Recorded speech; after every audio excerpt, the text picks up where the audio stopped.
What's going on, everybody? Welcome to another episode of Cigars and Conversations. All right, with your guys from A Puff a Minute. I'm your man, Cigar Mick. Cigar Banker, what's good, people? In the building, y'all. This is how we get down, brother. You know what I'm saying? Good to be back, man. You know, we had a little bit of a short hiatus, right? From cigars to conversation, but content was flowing. Content was flowing, man. Yeah. You know, we did finish posting up all of the content from PCA, man. I hope everybody appreciated that, man. Shout out to all of the vendors, man, that took time out to sit with us at A Puff a Minute. If you haven't seen that content, make sure you go to the YouTube page, man. There's a section that's called Annual Conventions, right? And all of that content is in there, man. So, like, we have some really, really cool conversations with people, man, during that special time, man. Absolutely. You know? And then your boy Cigar Mick, this time I was the one who disappeared. Yeah. You know what I'm saying? I took a little trip, man.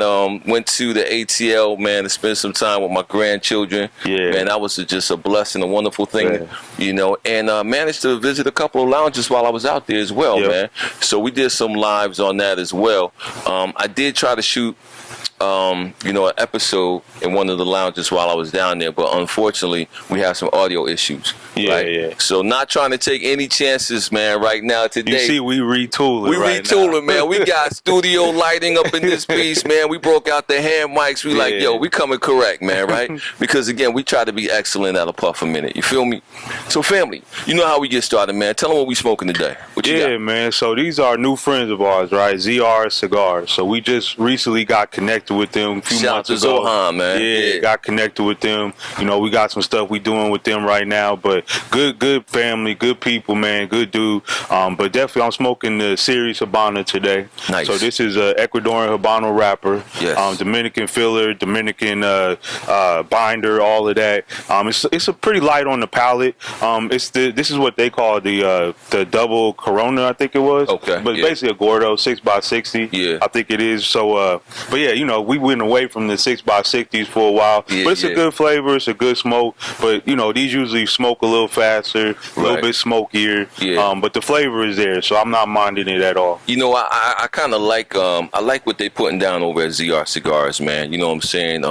Zohar, call me, man. You already know what time it is, family. Give me a shout, man. Try to hook up with him while I was in Atlanta, man. We missed each other, but definitely looking forward to you know, experiencing that brand a lot more as well.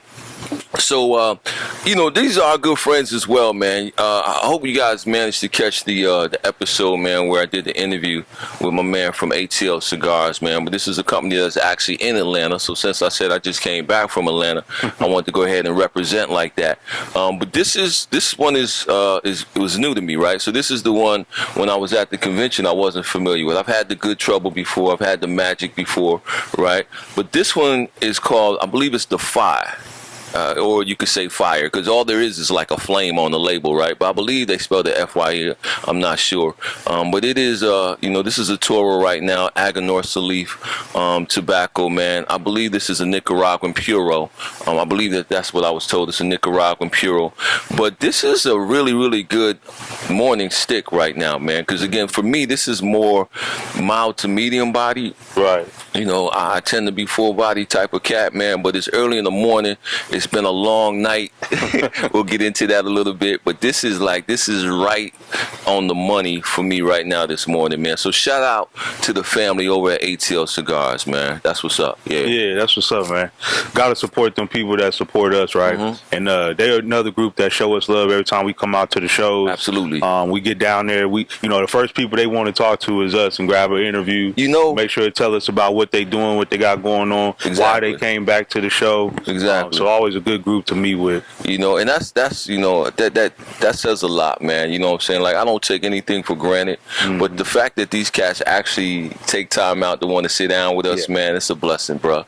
Real talk, you know.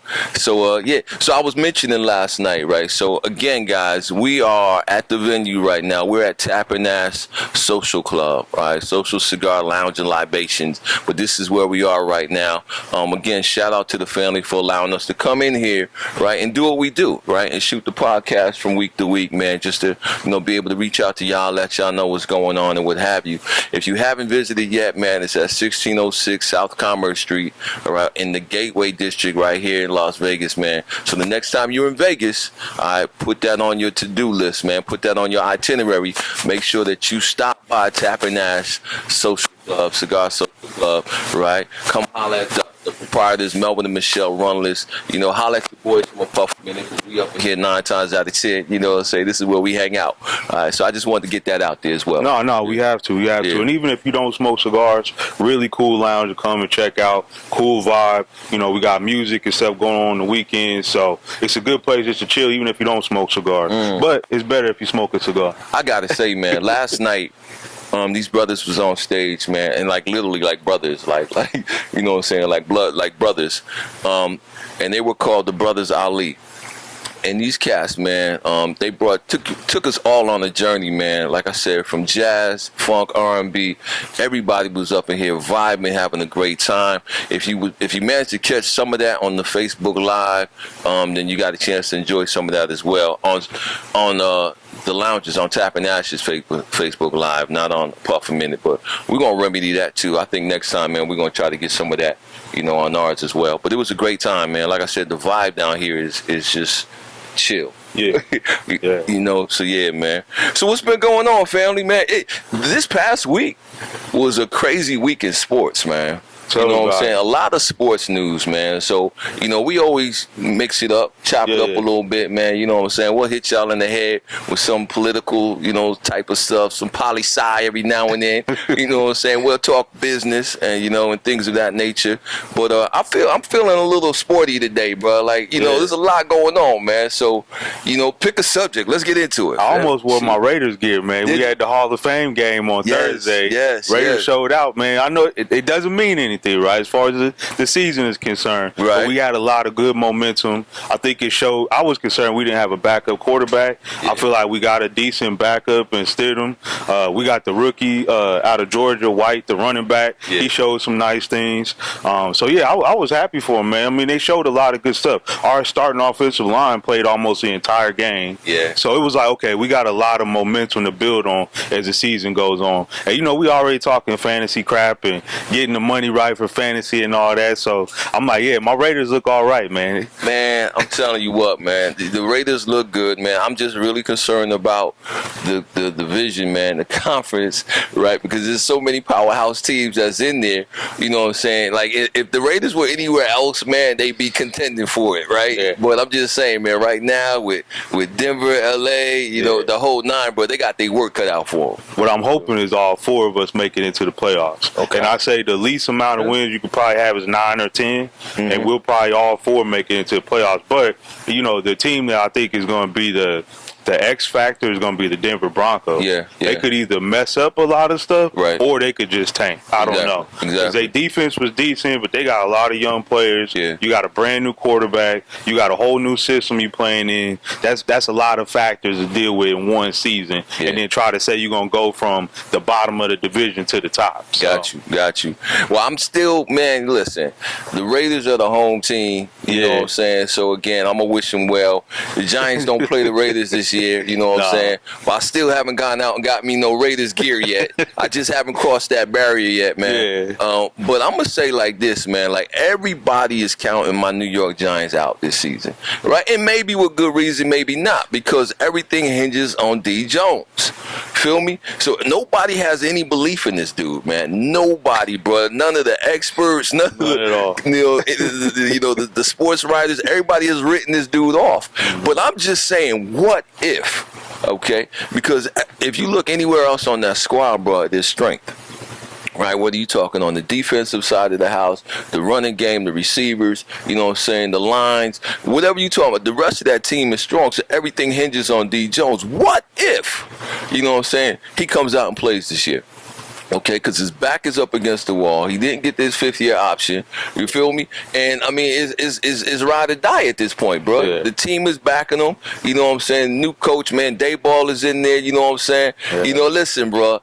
Miracles happen, man. Don't count out my New York Giants, y'all. I'm gonna keep saying it, and I'm looking forward next month. I'm flying over to MetLife. Yeah. You know, spend some time out there, plan on hitting some lounges out there. But at the end of the day, man, I'm just saying, right? Yeah. New York, bro, don't count us out, bro, because again, everything could flip on a dime, all depending on this one individual. Yeah. Yes. I know they trying to price us out of Raiders games, but I'm gonna definitely try to get down to one, because they gave the season ticket holders priority and all that, but whatever. Yeah. I'm gonna see if I get down to at least one game. Man, word on the street is you might know somebody. Hey, we ain't gonna talk about that on the show. We're gonna talk about that on the show. The word on the street is I might know somebody. But exactly. We ain't gonna talk about that. But yeah, hopefully I can get into a game, man. Maybe get into one of them nice spots. Exactly. Where I got some chicken wings and some beer with it. Exactly. You know, so we'll see what happens. But anyway, man, other news, football is coming up, but we still got some other stuff going on in sports right now, right? Yeah. The whole Brittany Griner situation. Wow, man. Exactly. And it's something that's been on my mind. Me and my boys, we've been tweeting about it, sending DMs and talking this and that, talking trash. Right. And we like, what do you really think about the situation though? Is it like she really did something that bad, or is it more, it's something more political going on behind the scenes? And you can always say that, right? Because they're talking about a trade between her and another prisoner. Yeah. But I don't know. Is it just that or something else? I have to preface my remarks with this, man. You know what I'm saying? In America, we have a tendency to always want to give our celebrities a pass, right? Especially, we still got people that's, that's advocating for R. Kelly, fam. Like, come on, guilty is guilty at this stage of the game, right? So we do have a tendency to believe that celebrity comes with a lack of accountability. Right. Feel me? So, what she did, bro, at the end of the day, it wasn't smart. You know what I'm saying? She did break the law, the international side of the law, by taking the cannabis or whatever they said, hashish oil or whatever, like 17 grams of that mess over to that country. If nothing else, it just wasn't smart, given the political climate right now between the U.S. and Russia. But I will say, putting all of that aside, at this stage of the game, I feel like she is being used as a political pawn, right? Because, again, she plays basketball, bro, right? She plays basketball, man. Like, come on, man. She is not. They tried what the United States offered for her in the trade before the trial was this cat, man, named Victor something, man. But he's in, American, custody right now. He's a known arms dealer, right? He's an arms dealer, okay? So you want to trade a basketball player for an arms dealer, like, that's right. Where the U.S. messed up, in my opinion, is in the beginning they kept saying that she was being, unlawfully detained, right? And she wasn't being unlawfully detained by the letter of the law, right? Because she actually did break the law in Russia, right? Their laws are not the same as our laws. So she did break the law with it. Yeah. So because we kept saying she was being unlawfully detained, all right, now Putin and his people want to prove a point, right? So now, they said, okay, Brittany, you know what? The only way we can't trade somebody who is being unlawfully detained for a known criminal. So now she's got to be convicted, right? Just so that it weighs out, right? And not only did they convict her, bro, they gave her they threw the book at her. 9 years. 9 years, you know what I'm saying? And now Russia is like, not only do we want Victor, but now they want this other cat named Krasilov or something. He's not even being held in the United States. He's being held in Germany, right? And this dude is being held for murder.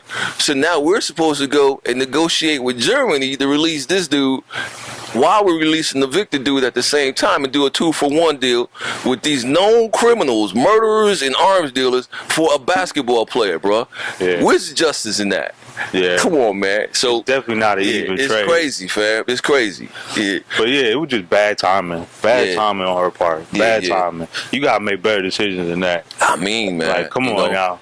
You gotta do better than that. You gotta do better than that. And we hate to say it, but like you said, when you get that celebrity status, she's probably one of the most recognizable players in the WNBA right now, probably top 10 or so. Exactly. You know, being recognized in the league. Wasn't she like defensive player of the year or something? Yeah, she like went all, bro. She's been a baller since she came in. When she was at Baylor. You know, came into the league. So, you know, she's probably one of the most recognizable faces. Once you reach that level of fame, you just get held to a higher standard. Exactly. And it's like, no matter what you do, you're always under a microscope. If the R. Kelly situation didn't show that, I don't know what else would show you that. You know, whether he did it or not, I'm not going to try the whole trial right now. But you under a microscope. And once you've been accused of something multiple times, you under even a bigger microscope. So I'm like, okay, not only did you have maybe 1 or 2 capsules, but you went with enough to where you could have been selling. Lucky they didn't hit you with trafficking. Well, they did actually. They said that she had an intent to traffic. Bro. That's why it was 9 years. So you feel me? They say that's more than personal use. I don't know how long she's planning on being over there. Apparently, she goes there every year, right, to play. You know, in her off season to play for the Russian team. I wouldn't be going back. Nah. If I'm Brittany, you know, this is like we could actually turn this into an episode about people making bad decisions, man. My God. All right, because like earlier this week, I heard about Khalees with that whole Beyonce thing. Oh yeah. So Beyonce puts a song out, right? I guess she used a little bit from Milkshake. Right, which was Khalees's, you know, hit back in the day. But Khalees was neither a producer, right? She wasn't a writer or a producer on the song. But Beyonce gave her writer credit on her album. Right? So here's a song that Khalees has made no money on in the last 15 years or whatever, because she didn't have no royalty rights. She did. I mean, that was Pharrell's joint, right? So she had no. But because Beyonce put her on there as a writer, guess what? Now she can make some money off of it. Like it's like Beyonce literally just like gave her a gift. And what did she do?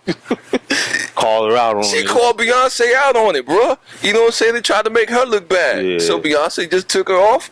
Now she back in the same boat. She ain't gonna make no money. Bad decisions, man. And she wasn't the only one. Exactly. Don't get me started with the Beyonce album, man. I told Brittany, I was like, this is another my Brittany. I said, this is another Lemonade situation. You gonna come back acting different after you do listen to the whole album. The whole album, bro. You know what I'm saying? The ladies be taking it too far. Man, she went to the Lemonade concert. I thought I had a new wife. I was like, hold on.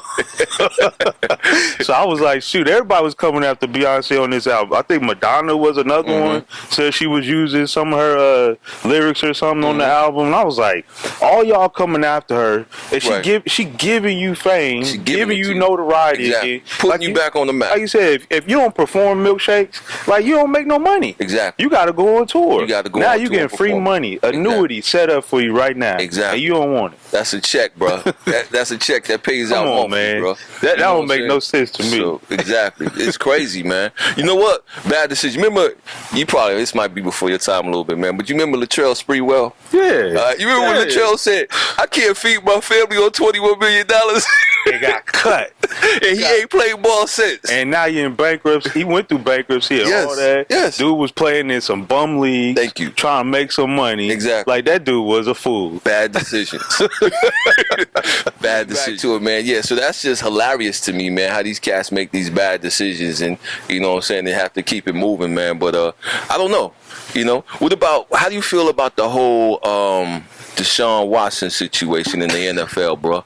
You know, since we on sports and bad decisions and all of that type of stuff, we might as well just run the gamut, you know? Once again, bad decision on his part.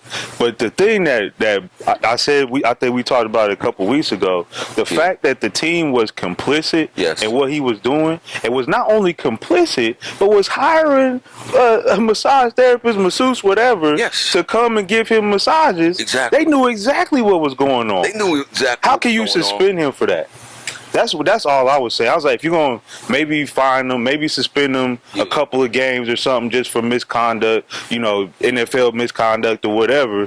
The thing that's crazy is the NFL actually wrote a letter to defend his suspension and say we don't think the suspension was justified, which was crazy. That was an open letter too. It wasn't like went through closed doors and all that, and they wrote it behind the scenes. Didn't want nobody to see it. It was an open letter for everyone to see. Well, see, the NFL is now trying to cover his tracks by making him the scapegoat in the situation, right? Because again, I mean, they suspended him for the independent judge or whatever, right, arbitrator or whatever. They suspended him for like 6 games. Mm-hmm. Now the NFL is coming back and saying, no, we want at least a year. Right, so they're trying to push it out further and whatnot to give them more time. That's because that attorney that's representing the ladies, he keeps going out and saying, that the NFL, is the ones who are the main ones who are responsible. Mm-hmm. That they have never taken women's rights, into consideration, right? And now they're just trying to manage this like a PR thing, rather than put something in place that'll prevent this from happening again. Again, this Deshaun Watson is not an isolated incident, bro. If this is happening, with Houston, it's happening with every team that's out there, right? So again, but they don't want that to come out, right? So if we can just keep the focus on Deshaun, and all of that for the time being, then the rest of the NFL can continue. It's like a few years ago, right? Remember when the blackout, the NFL blackout and everything, you know what I'm saying? TV, channels. No, I'm just saying when everybody said, hey, I'm not going to watch NFL games. Yeah. Right? Because, what's my man? Kaepernick, right? Mm-hmm. So what did they do? They turned up the heat on Kaepernick, man, and they vilified him even more, right? So again, it wasn't, they just shifted the focus, man, and they vilified him and others like him even more who were protesting for something that needed to be protested. Feel me? So, yeah, and there's always an overcorrection. Like the NFL had an overcorrection. The year after that, everybody was wearing dashikis and wearing African colors and stuff. They say they got the American flag. Now nobody cared about the American flag. Exactly. They just had this crazy overcorrection. Yeah. But at the same time, this whole Deshaun Watson situation is so messy, bro. Yeah. It's such a messy situation. When it first initially came out, he was still with Houston. They found out half the girls that came out was lying. Was just straight up telling lies. Yeah. And so it was like, okay, then you still trying to push it. So the attorney that originally got the case with the group of girls, he was like, I'm going to push it anyway. Because it's a story, it's a star, it's the NFL, blah, blah. He on TV. Yep. So I'm like, he's just pushing it at this point to get, like you said, it's a whole PR thing now. Exactly. And the NFL doesn't need any bad press at this point. They already, like you said, they already went through that situation. They ain't trying to do it again. Kaepernick. They lost so much money that year on viewership, I'm sure. It was like nobody, they don't want to go through that again. Right. Do not want to go. But you look at what people are doing now, though. It's like we got a woman president for the Raiders. A woman president. Black woman is a president of the Raiders. That alone makes me want to get a jersey. Man, I'm telling you, if that don't make you smile, like I don't know what. That alone makes me want to get some Raider gear, to be honest with you. And I'm not just touting the Raiders because it's the Raiders, but top to bottom in that organization, you see diversity. You see a lot of diversity in gender, diversity in age, diversity across the board. Right. Across the board, there's diversity in that organization. But didn't they just go through a major like reorg or something like that, man? They had to get rid of a lot of people. Once you get rid of a coach, a lot of people you got to end up changing out. But the head of player personnel is a former player. Yeah. The head of the chief of the finance chair, he's black. Yeah. He's from Vegas. Like you got all these different people in the organization where it's like they were intentional about what they were doing, and I think they could be an example for a lot of other teams. And then look at Mark Davis. Like Mark Davis is involved in the community. Right. And we could say that sitting here in Vegas. Yeah. I've seen him at boxing events. I've seen him at nonprofit events. Exactly. He's come to urban chamber events. He's out and about. He's in the community. He's making a vested effort. I promise you, man, you literally just took those words out of my mouth. I wanted to say shout out to the Raiders organization because they are very, very intertwined right now with the community, man. They're doing an excellent job there. Yeah. You know, so absolutely, man. I love seeing. I run into people all the time, man, who are with the Raiders organization and stuff, man. So it's just it's very I know I've lived in other cities and that wasn't the case. Okay. You know, so basically seeing that here, man, they're making a huge effort, right, to be in touch with the community out here, man. So it's cool. You can be in a cigar lounge and smoke, you know what I'm saying, with 3 or 4, you know, people from the Raiders organization. So players out and about, you know, hanging out, doing good things. Exactly. You know, Darren Waller does a lot in the community. Exactly. You know, Derek Carr is big in the community. I mean, they doing a lot. Yeah. A lot. That's it, man. That's real, brother. That's real. You know, I don't know, man. Like, you know, this is great flowing conversation, family. But unfortunately, I do have another appointment that I need to get myself together for, man. So, I mean, what else we got? I think that's it, bro. It's been another good episode. Shoot. I think so, family. I hope y'all are appreciating this, man, because again, we love what we do, man. We do it for the love, you know, and we do it for y'all, man. You know what I'm saying? So, again, this is an effort, you know, Cigar Banker, Cigar Mix part, right? This is not a gig that, you know, a paid gig or nothing like that. We just love the cigar culture, man.